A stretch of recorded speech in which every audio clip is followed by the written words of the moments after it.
वाराणसी से आई बड़ी खबर पर नजर बनी हुई है, जहां ज्ञानवापी विवाद से जुड़ी एक बड़ी खबर है। एबीपी गंगा के पास ज्ञानवापी परिसर का एक्सक्लूसिव रेवेन्यू रिकॉर्ड हाथ लगा है और आपसे साझा करते हैं।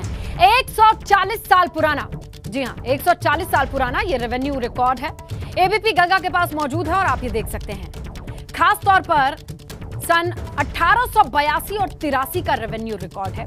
उर्दू भाषा में यह खसरा तैयार किया गया था। इस रेवेन्यू रिकॉर्ड में क्या क्या है, तो इसमें ज्ञानवापी का आरजी नंबर जो 9130 लिखा हुआ है। इसी जमीन को लेकर जिला अदालत में मुकदमा चल रहा है। हिंदू महिलाओं की ओर से दाखिल मुकदमे में इसी आरजी नंबर का जिक्र है। 140 साल पुराना रिकॉर्ड आज भी कायम है, यह दावा किया जा रहा है। इसी रेवेन्यू रिकॉर्ड में 1882 और 83 के बाद अब तक कोई बदलाव नहीं किया गया है। खसरा नंबर 9130 में मस्जिद की जमीन 1 बीघा 9 बिस्वा 6 धुर बताई गई, यानी कि मस्जिद की जमीन करीब 31 बिस्वा से ज्यादा दर्ज थी। हाल ही में कोर्ट कमिश्नर के सर्वे में पूरा ज्ञानवापी परिसर 14 बिस्वा के करीब पाया गया। और कुल मिलाके यही जो अंतर है, अब इस पर नए सिरे से कवायद चल रही है। मस्जिद कमेटी पर घोटाले का आरोप लग रहा है।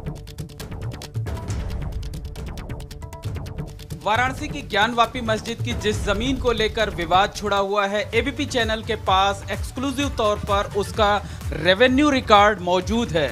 ये रेवेन्यू रिकॉर्ड 1882 का है, यानी तकरीबन 140 साल पुराना। और दावा ये किया जा रहा है कि इसके बाद इस खसरे में कोई बदलाव नहीं किया गया है, यानी ये आखिरी खसरा मौजूद है। और ये नंबर भी वही है 9130, जिसका जिक्र राखी सिंह के मुकदमे में किया गया है। और अगर हम बात करें तो इसमें साफ तौर पर दिखाई दे रहा है कि ज्ञानवापी मस्जिद की जो 9130 नंबर आराजी नंबर है, उसमें जो ज़मीन है वो 1 बीघा 9 बिस्वा 6 धुर है, यानी तकरीबन 31 बिस्वा ज़मीन है। लेकिन अभी जो सर्वे हुआ है उसके मुताबिक ज्ञानवापी मस्जिद की जगह को 14 बिस्वा के आसपास बताया गया है। ऐसे में सवाल ये उठता है कि मस्जिद की आधी से ज़्यादा ज़मीन जो है वो कहाँ गुम हो गई। और मस्जिद की उसी गुम हुई जगह का पता लगाएंगे मुख्तार अहमद अंसारी साहब, जिन्होंने इस मामले में पक्षकार बनने के लिए अर्जी दाखिल की है। साथ ही साथ ये एक सूट फाइल करने की भी तैयारी में है। तो हम सीधे मुख्तार अहमद अंसारी जी से बात करते हैं और समझने की कोशिश करते हैं कि ये बताइए, ये जो सूट, खासकर एक आपको और हम बात बता दें कि ये जो खसरा निकाला गया है ये सर्टिफाइड कॉपी है, और सर्टिफाइड कॉपी सिर्फ 5 दिन पहले की है। आप देख सकते हैं कि 20 मई 2022 को ये कॉपी रजिस्ट्री डिपार्टमेंट से निकलवाई गई है। 140 साल पुराने रिकॉर्ड की कॉपी 5 दिन पहले निकाली गई है। मुख्तार साहब हमारे साथ हैं। मुख्तार भाई, ये बताइए कि ये रेवेन्यू रिकॉर्ड निकलवाने का क्या मकसद है? हमारा इसको निकलवाने का मकसद ये है कि ये हम लोग सुन रहे थे कि ज्ञानवापी ज़मीन जो है उसी तरह हवा में है, तो हम उसको रेवेन्यू रिकॉर्ड में लपटे। बहुत प्रयास 15 दिन करने के बाद पता लगा कि नहीं, कोई एक रिकॉर्ड वाराणसी के रेवेन्यू रिकॉर्ड में है। तो हमने 1291 फतली इसका आराजी नंबर पता लगा। मौजा खास शहर में ही आता है, परगना देहात अमानत तहसील सदर वाराणसी में। और आराजी नंबर 9130 है, जिसका रकबा लगभग मान के चलिए कि 31 बिस्सा के आसपास है। जो सर्वे अभी हुआ विशाल सिंह जी ने किया, राखी सिंह जी के मुकदमे में जो न्यायालय द्वारा आदेश दिया गया वो भी दिए, तो वो भी अराजी नंबर नहीं दिए। 14 बिस्वा को हम लोग के जोड़ने के मुताबिक आया कि 14 बिस्वे ज़मीन मस्जिद की है, जबकि मस्जिद की ज़मीन 31 बिस्सा है। तो बाकी ज़मीन 16 बिस्सा कहाँ गया? ये 16 बिस्सा ज़मीन मामूली ज़मीन नहीं है, जहाँ की करोड़ों करोड़ में बिस्वा भी नहीं बिक रही है। और ये विश्वनाथ कॉरिडोर बना, और इस पर संशय ये हुआ कि ये अंजुमन इंतजामिया के लोग इसमें कहीं ना कहीं से लिप्त हैं। जो मतलब आप आरोप लगा रहे हैं कि जो करीब 31 बिस्वा ज़मीन थी, अब 14 बिस्वा के आसपास बची हुई है।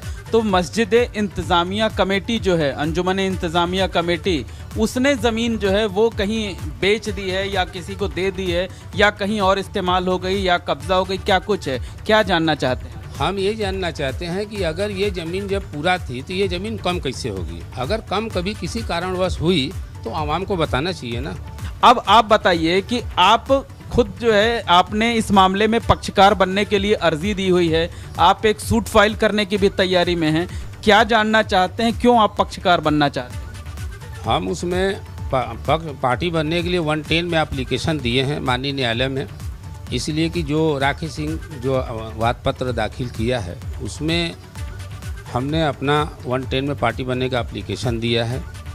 अब उसमें हमारा नज़रिया ये है कि हम इस मामले में रह करके पैरोकारी के रूप में पैरोकार बन के मस्जिद के लिए लड़ना चाहते हैं। क्या लगता है कि जो मस्जिद कमेटी के लोग हैं उन्होंने ज़मीन दूसरे लोगों को दे दी है, बेच दी है, कुछ कर दी है?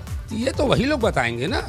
हम लोग तो अभी 15 दिन से इसमें बुनियादी तौर पे पढ़े। नमाज तो हम लोग 40 साल से वहाँ पढ़ रहे हैं, आ रहे हैं, जा रहे हैं, तरावी पढ़ रहे हैं, मज़ार फातिहा पढ़ते थे, उर्स होती थी, हम लोग जाते थे। मगर ये तो नया सूट आया ना कि ज्ञान बापी मस्जिद ऐसे नहीं ऐसे ये है।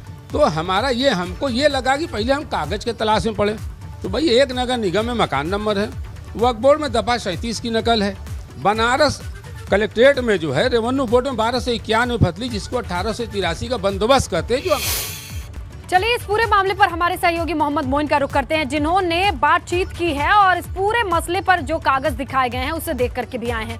उनका अनुभव और आसपास की जानकारी क्या कहती है हम उन्हीं से जानेंगे।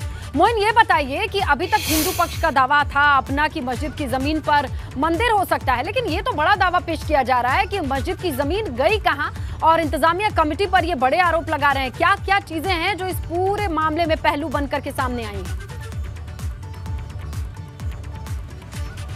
देखिए, निश्चित तौर पर कहा जा सकता है कि जो डॉक्यूमेंट सामने आए हैं उसके मुताबिक मस्जिद की तकरीबन 14 बिस्वा जमीन, यानी जो रेवेन्यू रिकॉर्ड में जितनी जमीन दर्ज थी उसकी आधी जमीन गायब है। वो आधी जमीन आखिरकार कहाँ गई, इसी बात को लेकर कोर्ट के सामने अर्जी दाखिल की गई है। कोर्ट से इस मामले में दखल देने की अपील की गई है और ये मांग की गई है कि कोर्ट इस बात का पता लगाए। तो जो राखी सिंह का वाद चल रहा है वाराणसी की जिला जज की कोर्ट में, उसमें पक्षकार बनने के लिए अर्जी दाखिल की गई है मुख्तार अहमद अंसारी की तरफ से। उनका साफ तौर पर कहना है कि अगर कोर्ट उनकी इस अर्जी को मंजूर कर लेती है, वो पक्षकार बनते हैं, तो वो सबसे पहले यही कहेंगे कि मुकदमे के बाकी हिस्से को सुनने के बजाय सबसे पहले उस जमीन का पता लगा लिया जाए कि वो जमीन आखिर कहाँ गई, क्योंकि अगर वो जमीन सामने आ जाती है तो आउट ऑफ कोर्ट भी सेटलमेंट हो सकता है। इसके लिए उन्होंने एक फार्मूला भी खोज निकाला है कि मस्जिद के आंगन में वजू खाने के अंदर जिस जगह शिवलिंग मिलने का दावा किया गया है,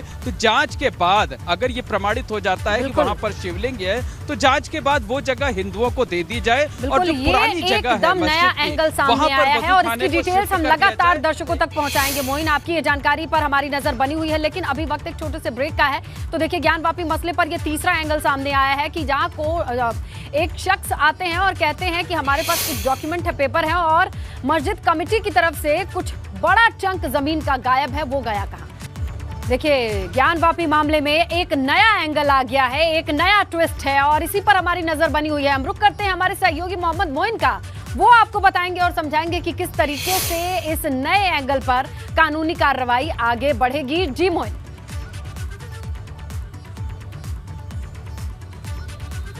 देखिए, इस पूरे विवाद में साफ है कि पहले जो मस्जिद की इंतजामिया कमेटी है या मस्जिद के जो पहले के पदाधिकारी हैं उन पर यह आरोप लगा कि यहाँ पर मंदिर हुआ करता था, मंदिर की जगह को कब्जा किया गया, वहाँ पर मस्जिद का निर्माण कराया गया। अब मुस्लिम पक्ष के ही कुछ लोग ये आरोप लगा रहे हैं कि इंतजामिया कमेटी के लोगों ने मस्जिद की आधी जमीन बेच दी या तो मनमाने तरीके से किसी को दे दी, क्योंकि उन्होंने 140 साल पुराना एक रेवेन्यू रिकॉर्ड निकाला है। इस रिकॉर्ड के मुताबिक 1882-1883 में, यानी तकरीबन 140 साल पहले मस्जिद के नाम 1 बीघा 9 बिस्वा 6 धुर जमीन थी। लेकिन अभी जो हाल में सर्वे हुआ है तकरीबन एक हफ्ते पहले, उसमें मस्जिद की कुल जमीन तकरीबन 14 बिस्वा पाई गई है। यानी आधी जमीन कहाँ गई है इसका पता लगाना लोग चाहते हैं और उनका साफ आरोप है कि मस्जिद की जो इंतजामिया कमेटी है, चाहे वर्तमान पदाधिकारी हो चाहे पूर्व पदाधिकारी हो, उन्होंने मनमाने तरीके से मस्जिद की जमीन या तो बेच दी है या दे दी है। 140 साल पुराने कागजात मौजूद हैं जिसमें जिक्र है कि 30 बिस्वा जमीन थी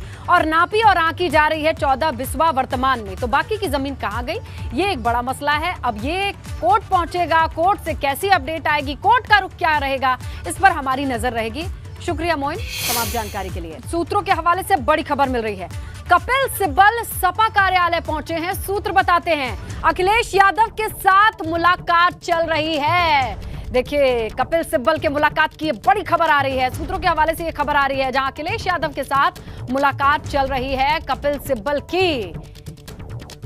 राज्यसभा चुनाव आने वाले हैं, सदस्यता खत्म होने वाली है कपिल सिब्बल की, और उससे पहले अखिलेश यादव से मुलाकात ये बड़े संकेत देते हैं, क्योंकि सभी को पता है कि 3 सीटों पर सपा की जीत तय है, चौथे के लिए लड़ाई है, और ऐसे में कपिल सिब्बल की यह मुलाकात बेहद खास। मथुरा से खबर है, श्री कृष्ण जन्मभूमि विवाद में आज भी सुनवाई का दिन है। छात्राओं और वकील की ओर से जो याचिका दायर की गई थी उस पर सुनवाई होनी है। जो श्री कृष्ण जन्म स्थान से ईदगाह को हटाने की मांग है, 13.37 एकड़ जमीन से ईदगाह को हटाने की मांग वाली याचिका पर सुनवाई वाला दिन है। पिछली सुनवाई में जमीन के कागज पेश करने की बात कही गई थी कोर्ट की ओर से। जमीन के मालिकाना हक को आप कागज के जरिए दिखाइए और बताइए, ये कहा गया था। इसी पर आज सुनवाई वाला अहम दिन है। देखना होगा कि ये स्टूडेंट जो लॉ के हैं और वकील क्या वो कागज पेश कर पाते हैं जो कोर्ट ने मांगे हैं। मालिकाना हक है तो प्रूफ कीजिए, पेपर दिखाइए। आइए इस मामले की डिटेल समझने की कोशिश करते हैं कि श्री कृष्ण जन्मभूमि विवाद पर आज सुनवाई है। लॉ की 7 छात्राओं और 4 वकीलों की याचिका पर सुनवाई है, जो 13.37 एकड़ जमीन जो है उस पर मालिकाना हक क्लेम करते हैं। श्री कृष्ण जन्म स्थान से ईदगाह को हटाने की मांग करते हैं। पिछली सुनवाई में हुआ यह था कि जमीन के कागज पेश करने के लिए कोर्ट की ओर से कहा गया था। वादी पक्ष जमीन के मालिकाना हक से जुड़े कागजात को कोर्ट में पेश करेगा, और आज ये दिन है जब ये सारे पेपर लेकर के सुनवाई होगी, इसीलिए अहम सुनवाई का दिन है, इस पर भी नजर रहेगी।